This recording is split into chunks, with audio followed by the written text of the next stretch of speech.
E aí, pessoal, beleza? Tudo jóia com vocês? Como é que tá o enfrentamento aí dessa pandemia?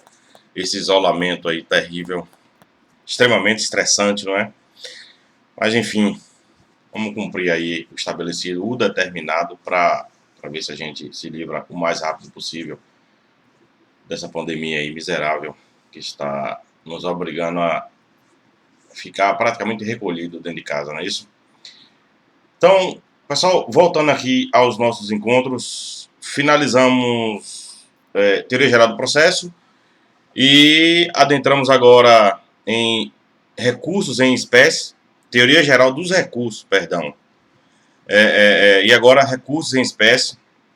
Eu aqui já de cara queria mostrar a vocês os recursos que temos no processo penal. Uma gama aí realmente grandinha. Percebam aqui, recursos em espécies, num quantitativo aqui de 13, me perdoe se houver a falta aqui de algum. São eles o recurso em sentido estrito, apelação criminal, embargo de declaração, embargos infringentes e de nulidades, carta testemunhável, correção parcial, reclamação, agravo em execução, agravo regimental, recurso extraordinário, recurso especial, recurso ordinário e constitucional, embargos de divergência. Pois é, nós temos todos esses recursos aqui no processo penal. Vamos falar aqui pelo menos de uns 4 ou 5 hoje e dividir essa aula, esses nossos encontros com relação a recursos em espécie, em talvez 2 ou 3 encontros. Acredito que em 2, no máximo 3 encontros a gente fulmine eles. E aí, pessoal, pela aqui a minha lista e seguindo mais ou menos a sequência do código, a gente começa com recurso em sentido estrito, previsto lá no artigo 581 do Código de Processo Penal, e ele é o recurso, no comparativo aqui com o processo civil, correspondente ao agravo em execução, porque o recurso em sentido estrito ele é utilizado para combater, para impugnar decisão interlocutória proferida no processo penal. Está lá previsto no artigo 581 do Código de Processo Penal. Me permitam aqui trazer a vocês. Artigo 581, caberá recurso no sentido estrito da decisão, despacho ou sentença. E aí tem um elencozinho aqui que eu vou, obviamente, sugerir a vocês a leitura desse artigo 581. Mas perceba o seguinte, eu vou retornar aqui para mostrar a vocês o que diz aqui o caput do 581. Caberá recurso no sentido estrito da decisão, despacho ou sentença. Imagine, sentença. Vou falar já sobre isso, porque aqui há uma previsão de sentença. Então, artigo 581, prevendo aí as hipóteses de interposição do recurso em sentido estrito. Agora, o que a doutrina diz é o seguinte: esse dispositivo aí prevê um rol taxativo, números clausos, ou é exemplificativo? A grande maioria da doutrina entende que esse artigo 581 é um rol taxativo, é um rol que não permite elasticidade, é um rol que prevê aí, de forma exaustiva as hipóteses de interposição do recurso em sentido estrito. Agora um detalhezinho, que é regra no processo penal. As decisões interlocutórias no processo penal são irrecorríveis. Não há recurso com relação às decisões interlocutórias do processo penal. Não há recurso, vírgula. Isso é a regra. Salvo as exceções. Quais são as exceções? Aquelas previstas no rol do artigo 581 do Código de Processo Penal. Ok? Então, pessoal, via de regra, a decisão no processo penal ela é irrecorrível. Salvo as hipóteses as exceções, que são as hipóteses previstas no artigo 581 do Código de Processo Penal. Agora aí tem um detalhezinho que a doutrina entende que a doutrina afirma que, apesar de ser um rol taxativo, permite-se a interpretação extensiva com relação aos dispositivos do artigo 581. Como é que se dá essa interpretação extensiva? Vejam bem, se, além daquelas hipóteses ali, o legislador pretendeu abranger alguma outra, aí utiliza-se uma interpretação extensiva para abarcar essa situação não prevista no Código de Processo Penal. Vejam bem, por exemplo, da decisão que rejeita a denúncia, está previsto que o recurso cabível é o recurso em sentido estrito. Decisão que rejeita a peça acusatória. Aí o Ministério Público tem que recorrer, interpondo recurso em sentido estrito. Mas a gente sabe que da peça acusatória, oferecida a denúncia mais à frente, o MP pode aditar essa denúncia. Ele pode aditar para incluir novos fatos, novos autores, réus que não foram denunciados anteriormente, novas circunstâncias dos fatos, novas qualificadoras, causa de aumento de pena. Enfim, o MP pode promover um aditamento. E esse aditamento, da mesma forma que a denúncia, tem que ser recebido ou não pelo juiz de direito. O juiz pode receber ou rejeitar. Se rejeitar, não há previsão no artigo 581 de haver a interposição de recurso. Então, o que a doutrina diz? Nessa hipótese, rejeição do aditamento à denúncia, cabe-se recurso em sentido estrito, porque aí sim está demonstrado claramente a intenção do legislador em utilizar esse recurso, em prever, em estender a possibilidade do recurso em sentido estrito para impugnar aí a decisão de rejeição do aditamento à peça acusatória. Então, vou repetir. O rol do artigo 581 é taxativo, segundo a visão da esmagadora maioria. Ele é um rol que prevê aí de forma exaustiva as hipóteses de interposição do recurso em sentido estrito. Pode-se utilizar com relação a esse rol a interpretação extensiva. Alguma decisão que não está prevista, alguma situação que não está prevista no 581, mas que visualiza-se ali como a intenção do legislador utilizar ali o recurso em sentido estrito, aí sim, numa interpretação extensiva, como a gente acabou de falar, utiliza-se o recurso em sentido estrito. Beleza? Então, pessoal, é um rol taxativo, mas permite a utilização da interpretação extensiva. E qual é o momento de se interpor o recurso em sentido estrito? Essa pergunta é um tanto quanto óbvia, mas pode gerar alguma confusão. O recurso é interposto logo após a decisão. Beleza, mas vamos analisar o momento da decisão. Porque, assim, se a decisão foi proferida antes da sentença, aí sim, cabe recurso em sentido estrito.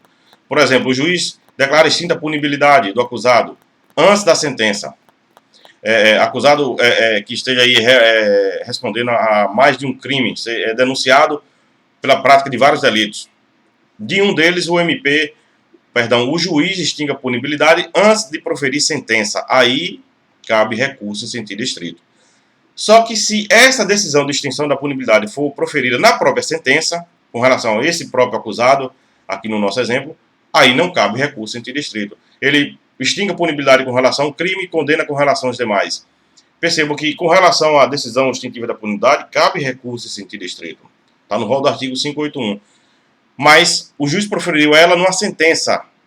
E, como há uma sentença, dela se interpõe a apelação. Por quê? Porque a apelação é mais abrangente, é um recurso, digamos assim, maior, é um recurso que abrange situações mais evidentes. Ele é um recurso que tem uma abrangência mais elástica do que o recurso em sentido estrito, e com isso, sendo a decisão proferida na sentença, decisão no caso aqui de recurso em sentido estrito, o recurso cabível será aí a apelação, porque ela abrange uma maior situação,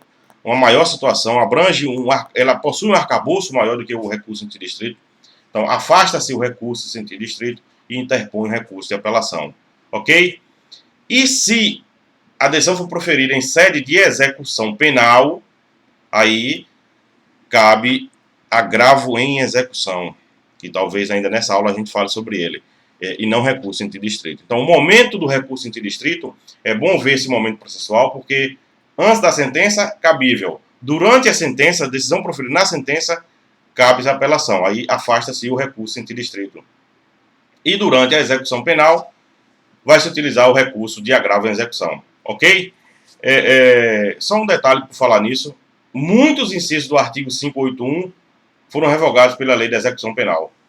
E aí, essa Lei da Execução, Lei 7.210 de 1984, é uma lei interessantíssima. Agora, é uma lei muito grande, é uma lei que possui 205 artigos. É uma lei que a gente não tem como ver. Eu sugiro a vocês a leitura, é importantíssima. Sofreu ela algumas alterações agora pelo pacote anticrime, e é muito importante se inteirar com isso. É muito importante, inclusive, ter ciência do que realmente a lei diz, essa lei da execução penal. Ok, pessoal? Sobre o recurso antidistrito, algum pontozinho aqui. Eu estou enxugando um pouco aqui realmente a aula, para não ficar tão extenso, mais cansativo, mais maçante do que já é. Realmente, eu considero que isso aqui é um tanto quanto diferente do encontro presencial. Esse encontro virtual aqui me faz crer, pelo menos nesse primeiro momento, que eu estou até em fase de adaptação ainda, que torna a aula um pouco mais maçante, mais cansativa. Então, eu resolvi dar uma enxugada aqui nos temas, mas falando, obviamente, o que é principal.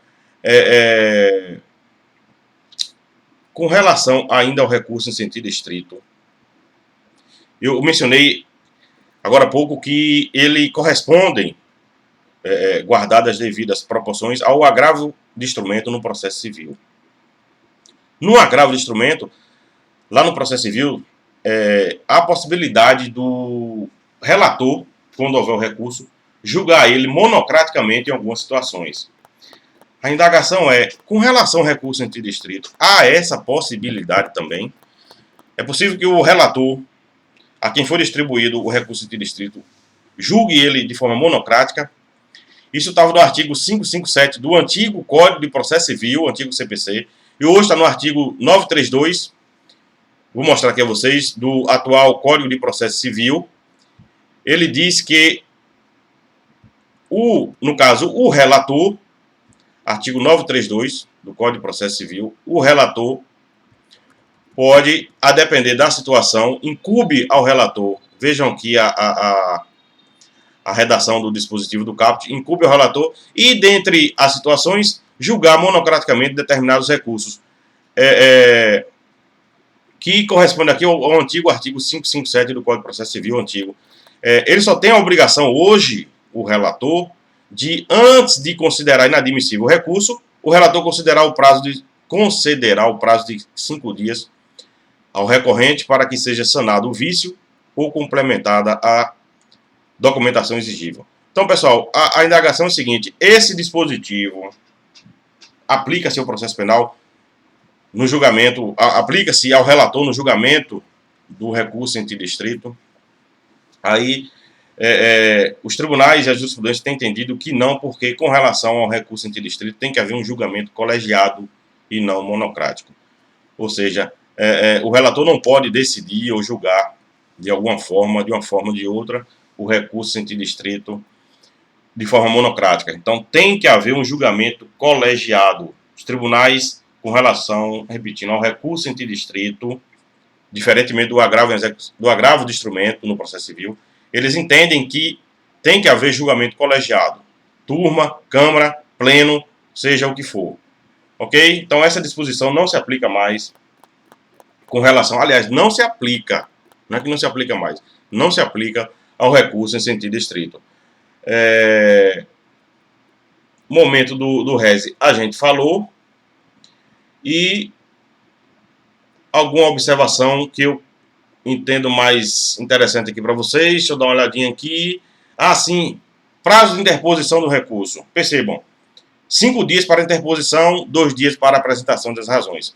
O que significa isso? Percebam, no processo civil, o prazo é de 10 dias, 10 dias ou 15, perdão, não estou sabendo, não estou lembrando aqui exatamente, mas você interpõe o recurso e apresenta ali já as razões recursais. No processo penal, o prazo é de 5 dias para interposição do recurso e mais 2 dias para apresentação das razões.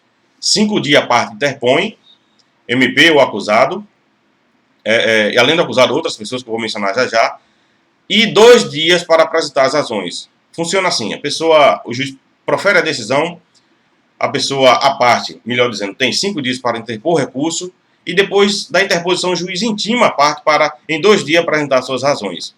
Então, tem esses 2 momentos processuais que relacionam-se ao recurso em sentido estrito. Na apelação também é assim, existem 2 momentos, eu falo já já.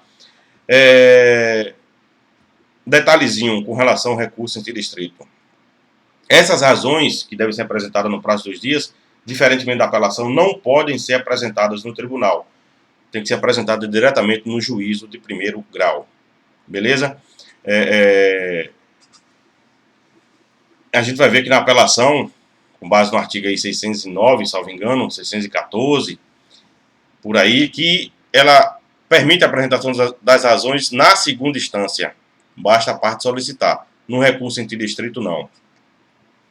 Há um detalhezinho aqui, pessoal, que eu queria mencionar para vocês com relação aos efeitos do recurso. Porque permite ele... Aliás, o recurso em sentido estrito possui efeito devolutivo, efeito regressivo e extensivo. Eu quero me ater aqui, esses efeitos a gente já viu. Eu quero me ater ao efeito regressivo porque ele permite que o juiz que preferiu a decisão exerça juízo de retratação e mude a sua própria decisão. Ele volte atrás, isso a gente chegou a mencionar em sala de aula, e reveja a sua própria decisão. Por exemplo, um juiz que pronunciou o acusado. Pronunciou a júri, o acusado interpôs recurso em sentido estrito. Na interposição, ele pede que o juiz exerça o juízo de retratação, e o juiz da pronúncia pode simplesmente exercer a retratação e despronunciar o acusado. Ele volta atrás da sua decisão. Isso por conta do efeito regressivo que possui o recurso em sentido estrito. Ok? Há também uma disposição aqui, com relação ao recurso em sentido estrito, prevista no artigo 201, no Decreto-Lei 201/67, artigo 2º, que refere-se a crimes praticados por prefeito. Vamos a ele aqui para mostrar a vocês, durante o exercício da sua função. Percebam que aqui diz esse artigo 2º, Decreto-Lei 201/67, o processo dos crimes definidos no artigo anterior é o comum do juízo singular, estabelecido pelo Código de Processo Penal, com as seguintes modificações.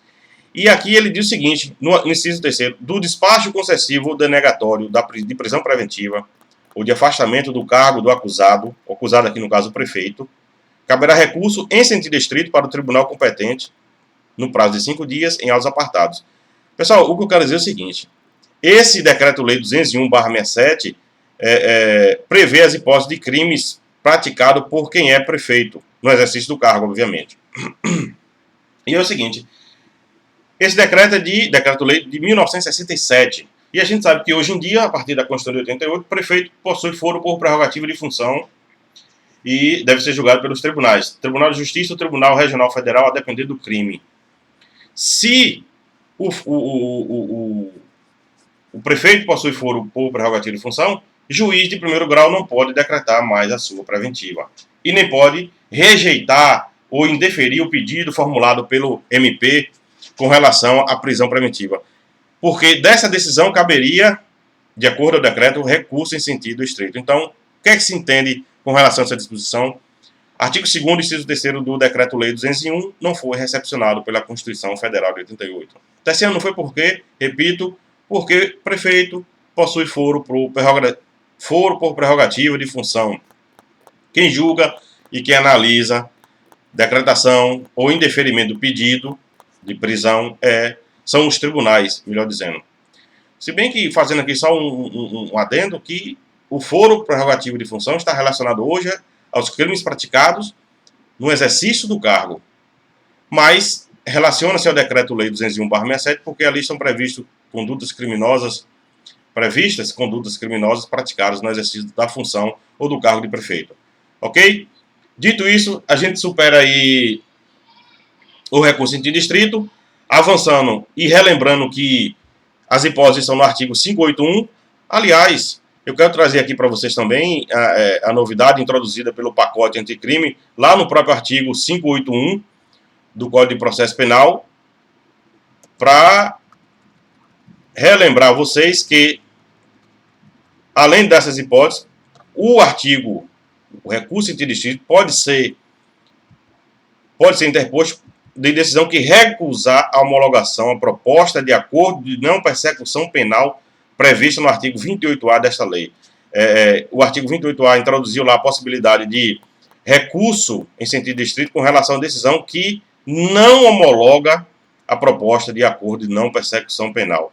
E esse acordo de não persecução penal, como se dá? Aí, pessoal, infelizmente agora, pelo menos nesse momento, fica ruim para a gente tratar dele aqui de uma forma mais detalhada, mais ampla.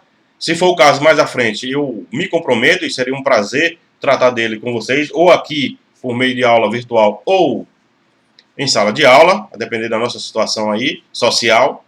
Mas, enfim, o fato é que, se o juiz não homologar a decisão, aliás, a proposta de acordo não persecução penal, proposta de não haver processo, aí cabe recurso interdistrito. Introdução aí dessa novidade no artigo 581 do Código de Processo Penal, dentre outras várias que foram introduzidas no processo penal, ok? E o recurso de apelação, avançando aqui para nosso segundo recurso em espécie. Pessoal, a apelação é aquele recurso que permite o reexame de toda a matéria de fato e de direito. É o recurso que materializa o duplo grau de jurisdição, o princípio do duplo grau de jurisdição, conforme a gente inclusive já viu em sala de aula. Eu lembro quando a gente mencionou esse princípio lá, foi dito que é ele que materializa o princípio do duplo grau de jurisdição, exatamente porque ele permite o reexame de toda a matéria fática e de direito no processo penal. Ok? Prazo de 5 dias para ser interposto, 5 dias para interposição, igualmente o recurso interdistrito, e mais 8 dias para apresentação das suas razões. 5 dias, repetindo, para interposição, 8 dias para apresentação das razões. Inclusive, eu cheguei até a mencionar que o acusado tem capacidade postulatória autônoma nesse sentido. Ele, por si só, pode interpor o recurso, interpor. E a apresentação das razões fica por conta do seu advogado, do seu defensor público. Ou, se ele tiver habilitação técnica, ele mesmo interpõe aí também o recurso e apresenta as suas razões. Ok? Eu disse também que as razões podem ser oferecidas lá no tribunal, na segunda instância. Isso está lá no artigo 600, pessoal. Parágrafo 4º do Código de Processo Penal, vou voltar aqui para a gente mostrar para vocês, artigo 600, parágrafo 4º do Código de Processo Penal, possibilitando essa apresentação das razões na segunda instância. Vejam bem aqui, se o apelante declarar na petição ou no termo, ao interpor a apelação, que deseja razoar na superior instância, serão os autos remetidos ao tribunal, a de quem, onde será aberta vista às partes, observados os prazos legais, notificadas as partes pela publicação oficial. Então, assim, esse artigo, essa disposição, permite que a parte apelante apresente suas razões no tribunal. Interpõe aqui no primeiro grau e apresenta as razões no segundo grau, lá para a Câmara ou para a turma em que o recurso for distribuído. O que a doutrina diz, majoritariamente, é que essa possibilidade só se estende ao acusado.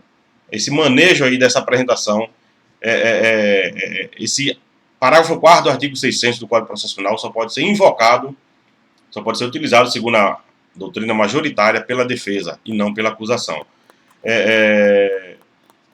Vejam bem, se for invocado em benefício da defesa, aí entende-se que o promotor também pode se utilizar desse dispositivo. Parágrafo 4º do artigo 600. Desde que seja em benefício do acusado, segundo o entendimento da maioria. E quais são as hipóteses de cabimento do recurso de apelação? A gente viu que no recurso interdistrito, as hipóteses estão lá no artigo 581 do Código de Processo Penal, que prevê um rol exaustivo, permitindo a interpretação extensiva. E com relação ao recurso de apelação, eu vou voltar aqui a vocês um pouco do meu material de aula, para mostrar aqui algumas das situações cabíveis, o que permitem a interposição do recurso de apelação. Me permito aqui uma rolagem mais rápida, para que a gente ganhe um pouquinho de tempo. Então, tudo aqui que eu falei, prazo de interposição 5 dias, razões em 8 dias, e as hipóteses de cabimento do recurso de apelação. Observem aqui, com relação à Lei 9.099, que prevê ali o Juizado Especial Criminal, é cabível a apelação da decisão que homologa a transação penal, artigo 76, parágrafo 5º, é cabível a apelação da decisão que rejeita a peça acusatória e decisão de mérito. Pessoal, isso aqui eu quero chamar a atenção, ó, decisão que rejeita a peça acusatória no GCRIM, Juizado Especial Criminal, desafia recurso de apelação, não recurso interdistrito. Se atentem a isso. Processo penal comum, recurso interdistrito. Juizado Especial Criminal, Lei 9.099, decisão que rejeita a peça acusatória, desafia recurso de apelação. Beleza? Também cabe apelação das decisões de impronúncia e absolvição sumária no júri, absolvição sumária no procedimento comum, artigo 397. Observe aqui as disposições, os dispositivos, para vocês se inteirar melhor, e sentenças condenatórias ou absolutórias proferidas por juiz singular. Todas essas decisões, pessoal, todos esses dispositivos aqui elencados desafiam recurso de apelação.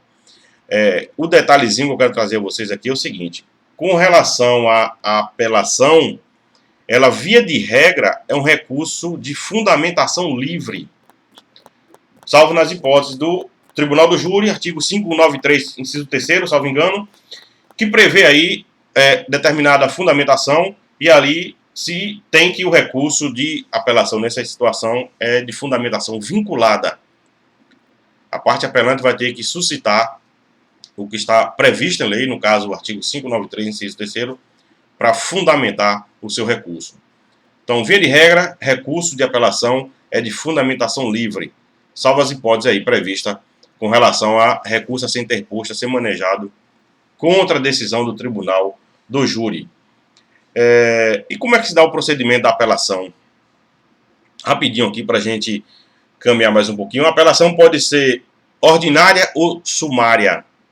Então, só para fazer o destaque de que a apelação sumária, ou melhor, a ordinária, é aquela interposta em face de crimes de condenação com relação a crimes com pena de reclusão, punidos com pena de reclusão. E a apelação sumária é aquela interposta com relação à condenação, de crimes punidos com outras penas, com penas que não seja de reclusão. Nesse caso, e aqui eu só quero diferenciar exatamente isso, quero mencionar por conta dessa diferença, a apelação dita sumária, não existe a figura do revisor. Em algumas situações, no processo civil, a figura do revisor foi até extinta, né? Mas no processo penal ainda não, até porque há previsão no código nesse sentido. Mas se a apelação for sumária, é aquela interposta em face de decisão que julgou crimes que não são punidos com reclusão, detenção, por exemplo, aí não existe a figura do revisor. O relator profere seu voto, mas não há aí a figura do revisor. Ok, pessoal? Inclusive, aqui existe o reforço desse entendimento na súmula 431 do Supremo Tribunal Federal. Eu vou recomendar a leitura. Se apeguem, como eu disse, ao entendimento da jurisprudência, pessoal. Entendimento sumulado, jurisprudência em teses do STJ. Isso ajuda e facilita bastante. Inclusive, há jurisprudência em tese com relação à apelação e à rese de um processo penal. Não deixem de analisar essa jurisprudência em teses. Uma perguntinha interessante: é possível a aplicação da emendatio libelli e da mutatio libelli no recurso de apelação? Lembram desses institutos? Lá dos artigos 383 e 384 do Código de Processo Penal. Não dá para a gente penetrar muito aqui, mas o fato é que a emendatio prevista no artigo 383 é plenamente possível, a aplicação dele. E a mutatio não. Aquela que muda o libelo, aquela que há mudança na acusação, não se aplica em sede de segundo grau por meio do recurso de apelação, porque a supressão de instância aí, há uma mácula aí ao contraditório e ampla defesa. Então, doutrina e jurisprudência aí tranquila, uníssonas em afirmar que a mutatio libelli não se aplica, o instituto da mutatio libelli não se aplica em segundo grau por meio do recurso de apelação. Mutatio libelli do artigo 384 do Código de Processo Penal. Ok? Pessoal, avançando aqui mais um pouco, os principais pontos aqui da apelação são esses. Eu realmente estou evitando um pouco estender muito, mas os pontos principais a gente está discutindo aqui, evitando aqui, na verdade, como eu disse, ser um tanto quanto maçante, além do que já é. Agora, embargos infringentes e embargos de nulidades. Esses recursos são dois: embargos infringentes e embargos de nulidades, previsto lá no artigo 609 do Código de Processo Penal. Eu vou lá com vocês fazer um pouco da leitura desse dispositivo. Vejam bem, artigo 609, parágrafo único, dizendo que, prevendo, aliás, que quando não for unânime a decisão de segunda instância, vejam bem, de segunda instância, desfavorável ao réu, decisão de segunda instância que não seja favorável ao réu, admite-se embargos infringentes e de nulidades, ou seja, são dois recursos, que poderão ser opostos no prazo de 10 dias, a contar da publicação do acórdão, na forma do artigo 613. Pessoal, aqui o que eu quero dizer é o seguinte, os embargos infringentes e de nulidades são aqueles que versam sobre direito material e direito processual. Melhor dividindo, embargos infringentes, ele se refere a direito material, e embargos de nulidade se refere a direito processual penal. Se a pessoa, o recorrente for, e no caso aqui a defesa, esse é o recurso exclusivo da defesa. Se o acusado for interpor um recurso de embargos infringentes, ele vai questionar questão vai impugnar a questão de direito material. E embargos de nulidade, obviamente, vai questionar aí algum ponto relacionado à nulidade processual. Ok? Agora, veja os pressupostos que está lá no próprio parágrafo 1 do artigo 609.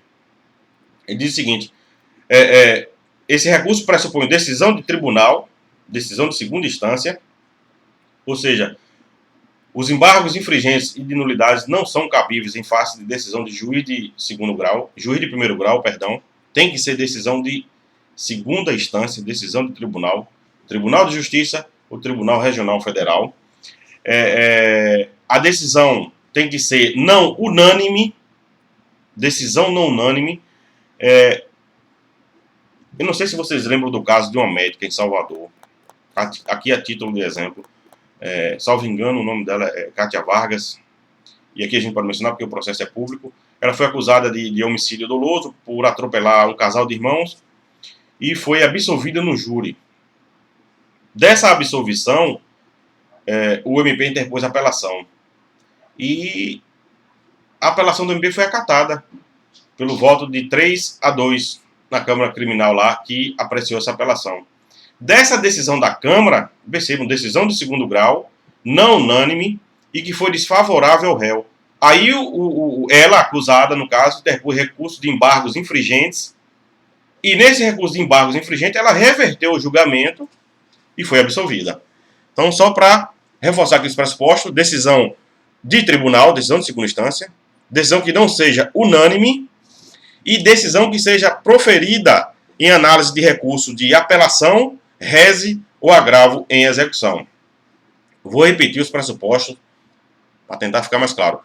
Os embargos infringentes ou de nulidades, previsto no artigo 609, parágrafo único do Código de Processo Penal, é recurso, primeiramente, exclusivo da defesa. Só a defesa interpõe esse recurso. Não é possível a acusação. Segundo, tem que haver decisão de tribunal, decisão de segunda instância, Tribunal de Justiça ou Tribunal Regional Federal. Segundo, aliás, terceira, a decisão deve não ser unânime. Se for unânime, também não cabe recurso.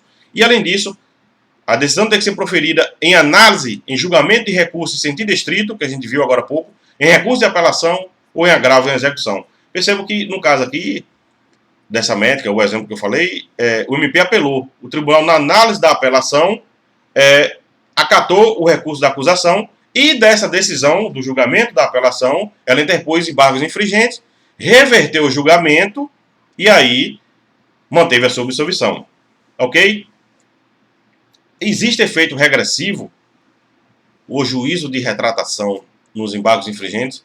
Eu menciono isso, pessoal, porque há uma controvérsia nesse sentido, porque a doutrina diz o seguinte: se no julgamento dos embargos a turma que julgou o recurso anterior for composta pelos mesmos desembargadores, aí não cabe recurso em sentido estrito. E, por outro lado, se essa turma for composta por outros desembargadores, aí sim cabe recurso em sentido estrito. Mas como é que essa turma é composta por outros desembargadores? Por exemplo, substituição, um desembargador, ou dois, ou três, aposentou-se, saiu da turma, foi removido, e aí, enfim, mudou a composição da turma, alterou-se a composição. Aí, nessa situação, cabe recurso, cabe o emprego do efeito regressivo, e a gente viu que o efeito regressivo permite o juízo de retratação e o próprio juízo rever a sua decisão. Então, assim, há essa discussão prevalecendo que não é cabível aí o manejo, a utilização do efeito regressivo. Avançando aqui, meus caros colegas, vamos falar aqui um pouquinho de agravo em execução. Avançando aqui para o quarto recurso. E vou limitar a aula aqui da gente a um pouco mais de 50 minutos, para não ficar tão maçante. E repetindo, os demais recursos a gente não vai aprofundar muito, não se exige tanto tempo como reze, apelação, agravo, execução, recurso em distrito e embargos e fecheio de unidade. Então, portanto, a aula tanto quanto mais condensada para a gente abranger um maior número de recursos. E, como eu disse, talvez mais 1 ou 2 aulas a gente elimine, a gente esgote os recursos em distrito. Agravo em execução, pessoal, previsto lá na Lei da Execução Penal. Vou conduzir vocês a ela. Lei da Execução Penal, em seu artigo 197, Lei 7.210, prevendo aqui no artigo 197, das decisões proferidas pelo juiz, caberá recurso de agravo sem efeito suspensivo. Pessoal, obviamente esse juiz é o juiz da execução penal. Artigo 197. Então, agravo em execução, como o próprio nome diz, é recurso a ser interposto, é recurso cabível com decisão contra a decisão proferida pelo juiz da execução penal. Qual o procedimento dele? É exatamente o mesmo procedimento do recurso em sentido estrito. Visão da maioria da jurisprudência, aplica-se ao agravo em execução o mesmo procedimento do recurso em sentido estrito. Prazo para interposição, 5 dias, sem efeito suspensivo. Eu quero chamar a atenção aqui com relação à legitimidade do recurso em sentido estrito. Perdão, do agravo em execução. Quem é que pode interpor o agravo em execução? Além do acusado, obviamente, e do Ministério Público. O seu advogado, por óbvio, ou defensor público, ou algum parente seu. Isso está lá no artigo 195, também da Lei da Execução Penal. Eu vou retornar a ela para mostrar a vocês. Ele diz o seguinte: o procedimento judicial iniciar-se-á de ofício, a requerimento do Ministério Público, do interessado, o acusado, de quem o represente, de seu cônjuge, aqui ó, parente ou descendente, mediante proposta do Conselho Penitenciário ou ainda da autoridade administrativa. Aqui fala Conselho Penitenciário, mas entende-se que ele não tem legitimidade para interpor recurso de agravo em execução. Conselho Penitenciário não, parente sim, cônjuge, ascendente, descendente, um irmão, lembrando aquela formulazinha CAD ou CCAD, né? Companheiro, cônjuge, ascendente, descendente e irmão. Todos eles possuem legitimidade para interpor o agravo em execução no prazo aí de 5 dias, aplicando-se aí o mesmo procedimento do reze, e 2 dias para apresentar suas razões. Ok? Então, o agravo em execução, essas observações são as principais, e o destaque é que ele não é dotado de efeito suspensivo. O que se dizia era o seguinte, com relação à própria interposição de eventual recurso pelo Ministério Público, no sentido de que ele podia interpor recurso, como a lei prevê que não há efeito suspensivo, poderia se ser manejado aí um mandado de segurança, impetrado um mandado de segurança pelo Ministério Público para fim de ser concedido pelo tribunal o efeito suspensivo da decisão. Então, pessoal, isso não é possível, não é cabível mais esse mandado de segurança. Salvo engano, isso está na súmula 606, 603, por aí, do Código de Súmula do STJ.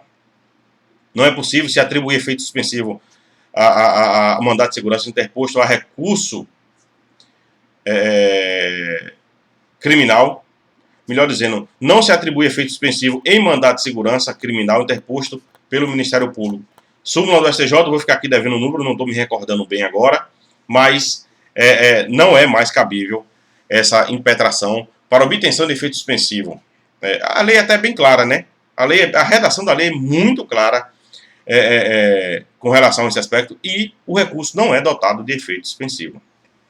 Então, pessoal, repetindo aqui, agravo em execução, recurso interposto contra a decisão proferida pelo juízo da execução penal, aplica-se a ele o mesmo procedimento do reze, aí a gente ganha até um tempinho, 5 dias para interposição, 2 dias para razões, é analisado pelo tribunal, mas percebam, se aplica-se a ele o mesmo procedimento do rese, há efeito aí regressivo.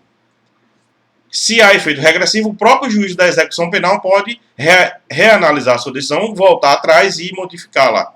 Então, é isso que eu quero chamar a atenção. Vejam bem, aplica-se ao agravo em execução o mesmo procedimento do rese. Então, há efeito regressivo. Se há efeito regressivo, devolve-se ao juízo prolator da decisão, no caso, juízo da execução penal, a possibilidade de ele reanalisar a sua própria decisão e modificá-la.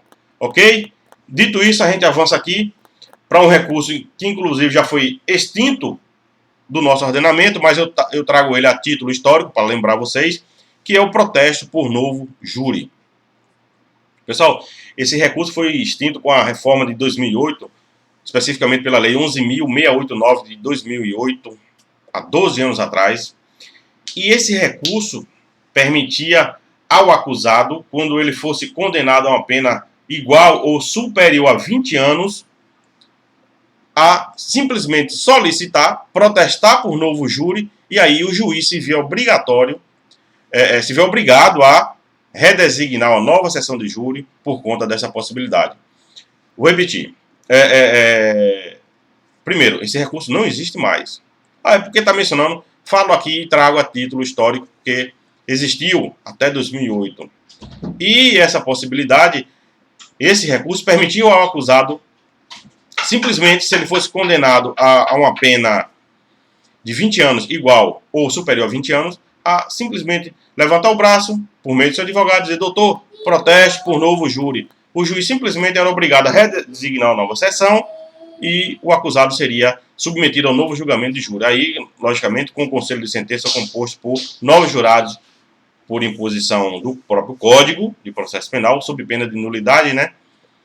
E o que acontecia, na verdade, a gente sabe que quem condena é o corpo de jurado. Mas quem elabora, quem faz a dosimetria da pena é o juiz de direito, o juiz-presidente.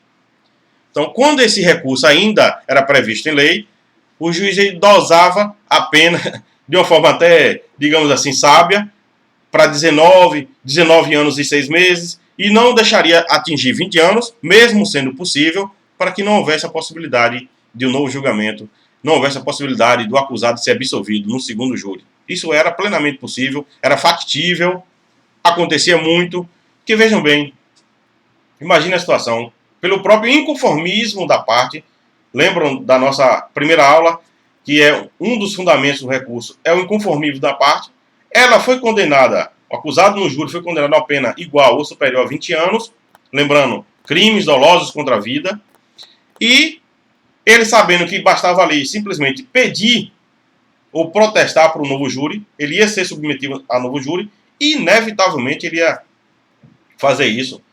Acusado nenhum ia se deixar passar sem ser submetido a novo júri, quando na verdade ele tinha uma possibilidade real de absolvição ou de pegar uma pena menor no novo júri, simplesmente por protestar ali e obrigar a justiça a submetê-lo ao novo julgamento.